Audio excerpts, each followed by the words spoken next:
అండి మన బోర్డు పాపిగూడెం బయలుదేరుతుంది. First of all of members అందరు కూడా good morning everybody and welcome to and Srilakshmi board.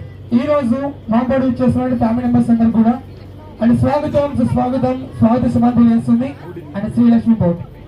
ఈ రోజు మన బోర్డు స్టార్టింగ్ ప్లేస్ ఈ విలేజ్ పేరు వచ్చి తూర్పు గోదావరి జిల్లా దేవీపట్నం మండలం గొందూరు అని విలేజ్ అండి. ఈ గొందూరు విలేజ్ నుంచి మన ఎండింగ్ అయిన ప్లేస్ పాపికొండల మనం ఉన్నటువంటి పేరెంటల్ పై చేరుకోవాలంటే ఈ రోజు 60 కిలోమీటర్స్ జర్నీ చేయాలి. రోజు వెళ్ళడం 60 రావడం 60 టోటల్ పవిత్రమైన గోదావరి మీద 120 కిలోమీటర్స్ జర్నీ చేయబోతాం. ఈ జర్నీ అంతా కూడా ఎటువంటి ఆటంకం లేకుండా షాపింగ్ వెళ్ళి షాపింగ్ రావాలి కాబట్టి నేను గోదావరి మాటకు అంటాను, ప్రతి ఒక్కరు చేయాలని ఎవరు కూడా సెంటిమెంట్ కాదు. ఒకసారి అందరూ కూడా గోదావరి మాటకే ఏం పైకి ఒక్కసారి అందరూ కూడా గోదావరి మాటకే మీ అందరికీ మీకు కూడా జాయిన్. సో మన బోర్డుకి రైట్ లో చూడండి సార్, ఒక గోల్డ్ కలర్ లో ఒక టెంపుల్ కనిపిస్తుంది బోర్డు రైట్ లో.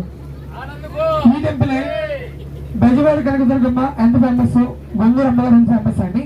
ఈ టెంపుల్ కి ప్రతి ఆదివారం మంగళవారం వేలాది మంది భక్తులు వచ్చి అమ్మవారి మొక్కులు చెల్లిస్తున్నారు. అది ఫేమస్ టెంపుల్ అండి, రైట్ లో కనిపిస్తుంది. సో ఈ రోజు మన బోర్డుకి